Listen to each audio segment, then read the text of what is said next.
प्रभु तेरी वाणी जीवन की रोटी, नैनों की ज्योति अंधेरा मिटाती।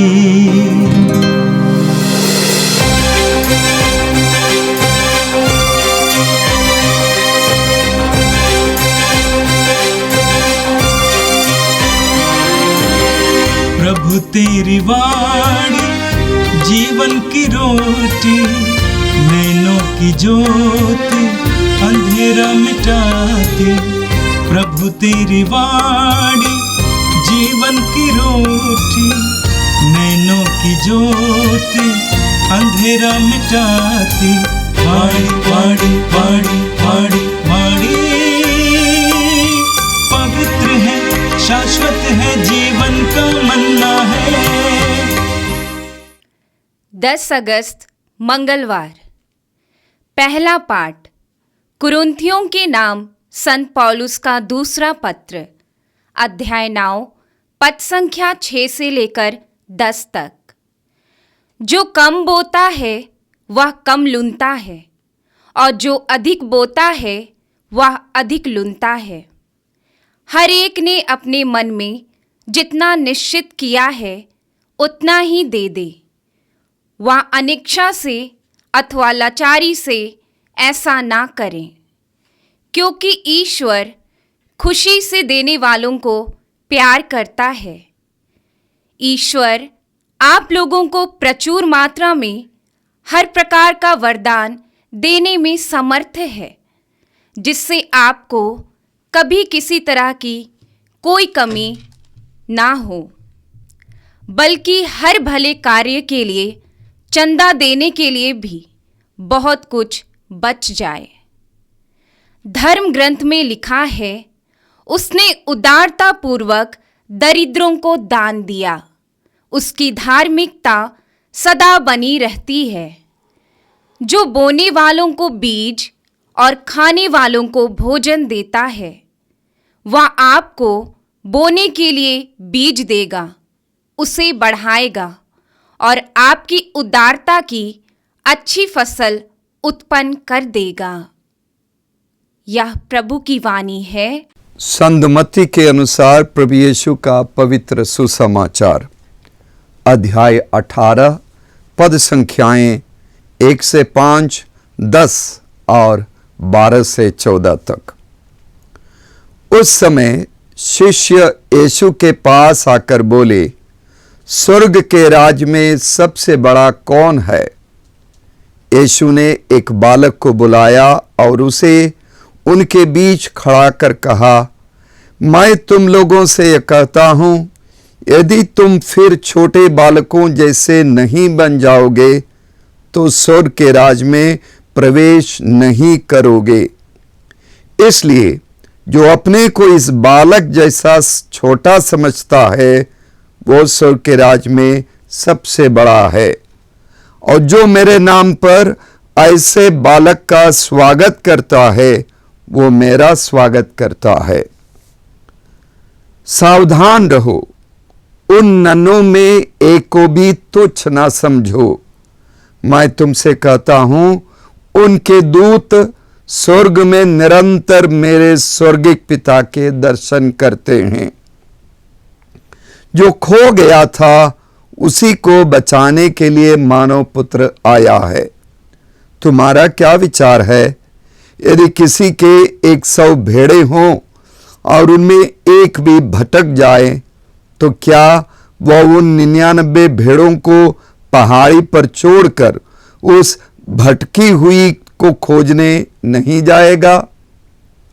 और यदि वो उसे पाए तो मैं विश्वास दिलाता हूं कि उसे उन 99 की अपेक्षा जो भटकी नहीं थी उस भेड़ के कारण अधिक आनंद होगा।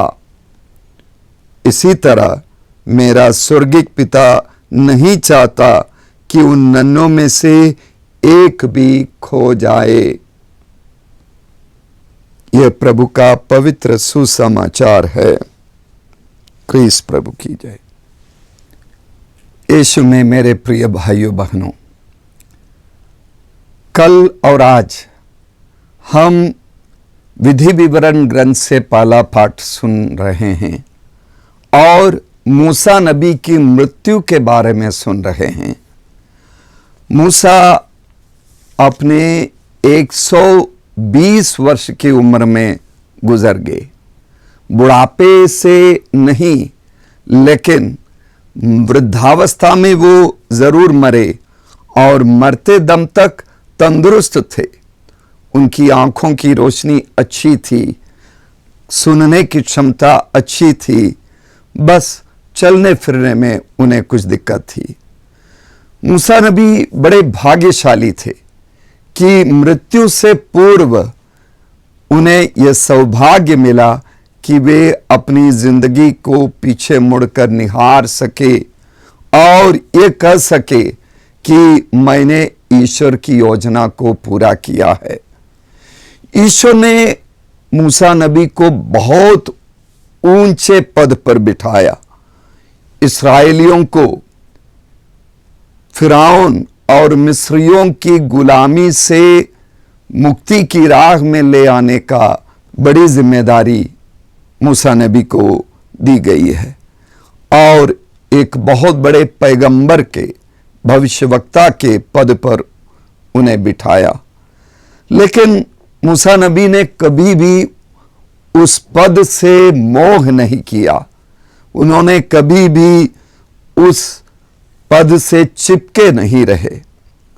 मृत्यु के पूर्व ही मूसा नबी ने अपने पद को त्याग दिया और सब कुछ की बहुत अच्छे ढंग से उन्होंने व्यवस्था की। पहले ही उन्होंने अपने उत्तराधिकारी को चुना, योशुआ को चुना और उसे अच्छी तरह से प्रशिक्षित किया, उसे नेतृत्व के पाठ सिखाए और धीरे धीरे सारी जिम्मेदारियां मूसा ने योशुआ को दिया और उसे सिनाई पर्वत के चोटी तक ले गए और उसे अपनी सेना का अध्यक्ष बनाया। मूसा इस्राएल के सबसे बड़े नबी थे और इस्राएलियों की पवित्र संहिता मूसा के द्वारा अपनी जनता के लिए दी गई है। मूसा ने सभी याजकों, सभी नेताओं और जनसाधारण को बुलाया और उन सब के सामने अपने अधिकार को अपने उत्तराधिकारी योशुआ को सौंप दिया। मेरे प्रिय भाइयों बहनों, सत्ता या अधिकार ईश्वर के द्वारा दिया गया बड़ा वरदान है। सेवा के लिए यह अवसर है।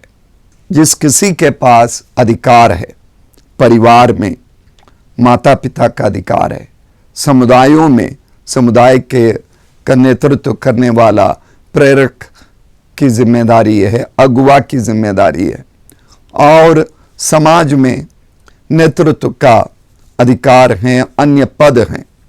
और इस सत्ता पर या अधिकार के पद पर बैठने वाले सबको समझना चाहिए कि यह सेवा का अवसर है।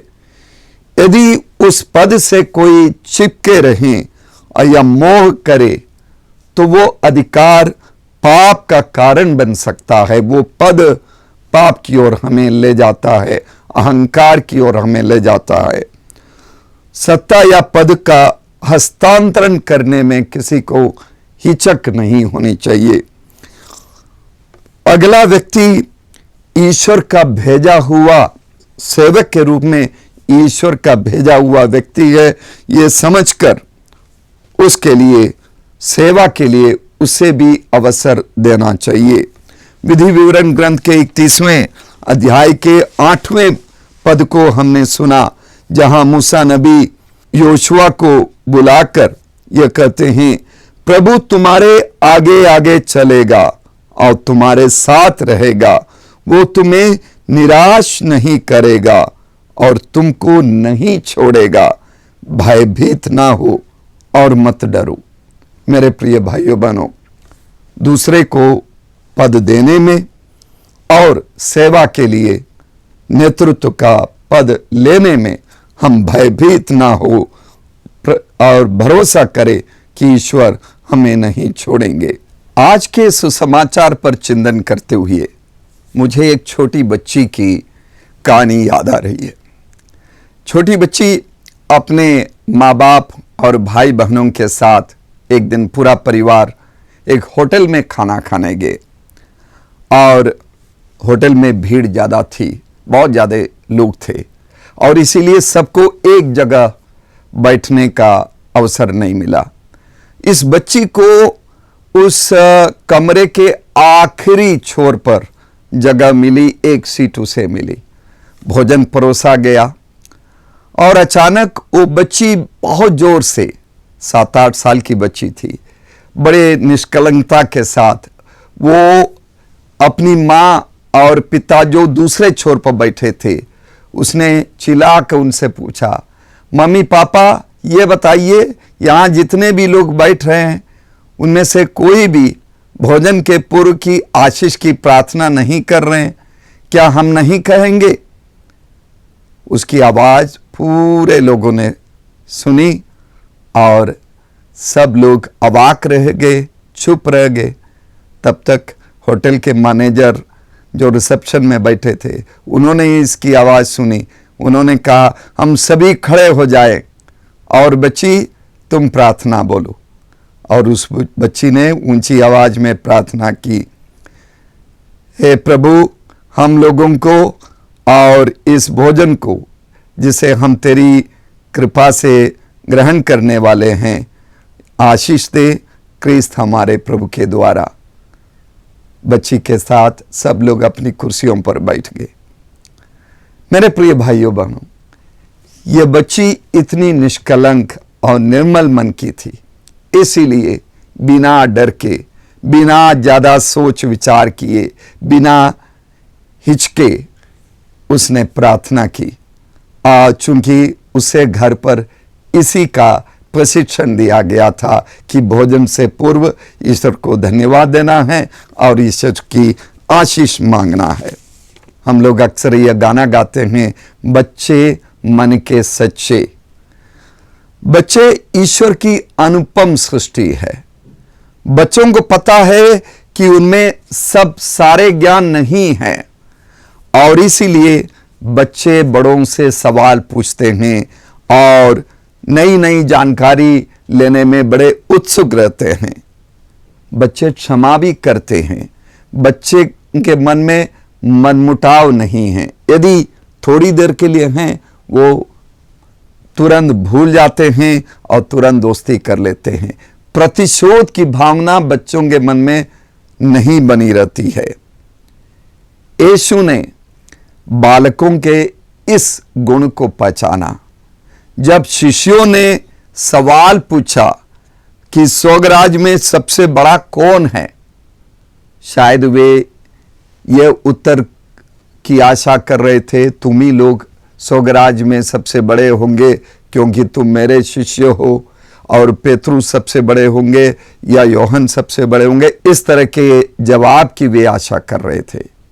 लेकिन यीशु ने एक बच्चे का उदाहरण दिया और कहा, मैं तुम लोगों से कहता हूं, यदि तुम फिर छोटे बालकों जैसे नहीं बन जाओगे तो स्वर्ग के राज में प्रवेश नहीं करोगे। यीशु बच्चों के इस गुण के बारे में बताने के बाद ये भी कहते, सावधान रहो, उन नन्हों में एक को भी तुच्छ न समझो। मैं तुमसे कहता हूं, उनके दूत स्वर्ग में निरंतर मेरे स्वर्गिक पिता के दर्शन करते हैं। बच्चों के दूत मतलब स्वर्गदूत। बच्चे स्वर्गदूतों के बराबर हैं और स्वर्गदूत निरंतर मेरे स्वर्गिक पिता के दर्शन करते हैं। यानी बच्चे उस लायक हैं ईश्वर के दर्शन करने के लायक, क्योंकि मत्ती के सुसमाचार के 5वें अध्याय के 8वें पद पर पर्वत पर प्रवचन देते हुए यीशु कहते हैं, धन्य है जिनका हृदय निर्मल है, वे ईश्वर के दर्शन करेंगे। जो बच्चों जैसे निर्मल बनेंगे, जिनके मन में कोई मैल नहीं है, वे स्वर्ग राज्य में प्रवेश करेंगे, ईश्वर के दर्शन करेंगे। हमने यीशु से यह भी सुना चरवाहे के बारे में, 100 भेड़ें हों और एक भेड़ भटक जाए तो चरवाहा उसे खोजने जाएगा जो भटक गया था। मेरे प्रिय भाइयों बहनों, ये चरवाहे का ये जो तरीका है दुनिया की सोच से बिल्कुल अलग है। जो बाजारवाद का युग है उसमें रहने वाले लोग दूसरे तरीके से शायद सोचते हैं कि हमारे पास 99 भेड़ हैं, एक जो खो गई थी उसके पीछे जाकर हम अपनी ऊर्जा, अपना समय, सब कुछ क्यों बर्बाद करें। लेकिन ये भले चरवाहे का तरीका नहीं है, ये यीशु का तरीका नहीं है, ये ईश्वर का तरीका नहीं है। इसलिए यीशु कहते हैं, इसी तरह मेरा स्वर्गिक पिता नहीं चाहता कि उन नन्हों में से एक भी खो जाए। ये नन्हे कौन हैं? बच्चे। हमारे बीच में से कोई भी भटक ना जाए। बच्चे ही नहीं, ईश्वर की सृष्टि में बहुत से ऐसे लोग हैं जो मानसिक रूप से विकलांग हैं, जो शारीरिक रूप से विकलांग है, जो नशा करते हैं, नशे की आदत में हैं, पियक्कड़ हैं, ड्रग्स लेते हैं। समाज उन्हें अलग समझते हैं, मौत नहीं देते हैं। समाज नहीं चाहते हैं कि उनके लिए ज़्यादा हम प्रयास करें, उन पर ज़्यादा निवेश करें। लेकिन प्रभु ईश्वर की दृष्टि में ये सभी महत्वपूर्ण हैं। इन सब को जगह देना है, चाहे वो जितना भी पापी हो। ईश्वर खोई हुई भेड़ के पीछे जाते हैं। यीशु में मेरे प्रिय भाइयों बहनों, मैं सभी श्रोताओं को से अपील करता हूं कि यीशु के इस भावना को, इस विचार को समझे, हम अपने हृदय को विशाल बनावे और समावेशी विचार रखे, सबको स्वीकार करे। समाज के किसी भी व्यक्ति को, चाहे वो विचार से, व्यवहार से आपसे जितने भी भिन्न हो, उनसे दूर ना रहें, उन्हें भी अपने दिल में जगह दे। मैं बनारस में एक ऐसे आदमी को जानता हूं, उनका नाम है अमन कबीर। एक साधारण परिवार का है और शहर में कहीं भी कोई भी व्यक्ति उसे सूचना दे कि सड़क के किनारे कोई विक्षिप्त अवस्था में है, कोई मानसिक रूप से विकलांग है या कोई उनकी देखभाल करने के लिए नहीं है, चाहे वो जैसे भी स्थिति में है, नंगे हो, शरीर में कीड़े पड़ गए हो, अमन कबीर वहाँ पहुँच जाता है और वो अपने मोटरसाइकिल में, जिसे वो एम्बुलेंस का रूप दिया, बैठाकर अपने घर ले जाता है, सारी व्यवस्था करता है। ज़रूरत हो तो अस्पताल में, सरकारी अस्पताल में भर्ती करता है और उसकी सेवा शुश्रूषा करता है। और छुट्टी हो जाती है अस्पताल में, उसके कोई है नहीं, उसके रिश्तेदारों को खोजने का प्रयास करते हैं, कोई रिश्तेदार नहीं मिले तो अपने ही घर में रख कर उसकी सेवा करते हैं।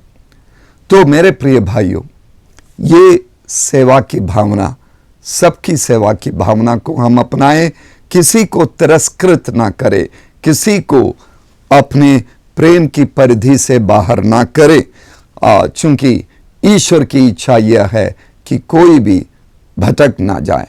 और माता पिताओं के लिए विशेष जिम्मेदारी है कि बच्चों पर पूरी तरह से निगरानी रखे, उनका फिक्र करे, उनका ख्याल करे, बच्चों को भटकने ना दे, क्योंकि यीशु स्वयं कहते हैं, मेरा स्वर्गिक पिता नहीं चाहता कि उन नन्हों में से एक भी खो जाए। आइए हम प्रार्थना करें। सर्वशक्तिमान प्रेमी पिता ईश्वर, तूने हम सब की सृष्टि की तेरी सेवा करने के लिए, एक दूसरे का ख्याल करने के लिए। प्रभु, हम तुझे धन्यवाद देते हैं। हमें कृपा दे कि हमें जो जिम्मेदारी मिली है उसे हम बखूबी से निभाए और हमें कृपा दे कि हम अपने हृदय को बड़ा करें, विशाल करें और सबकी सेवा करें, किसी को भी पराया ना समझे, सबको अपना प्रेम देकर सबके साथ तेरे स्वर्गराज की ओर हम यात्रा कर सके। ये प्रार्थना करते हैं क्रिस्त हमारे प्रभु के द्वारा, आमीन। प्रभु तेरी वाणी जीवन की रोटी, नैनों की ज्योति अंधेरा मिटाती। वाणी वाणी वाणी वाणी वाणी पवित्र है, शाश्वत है जीवन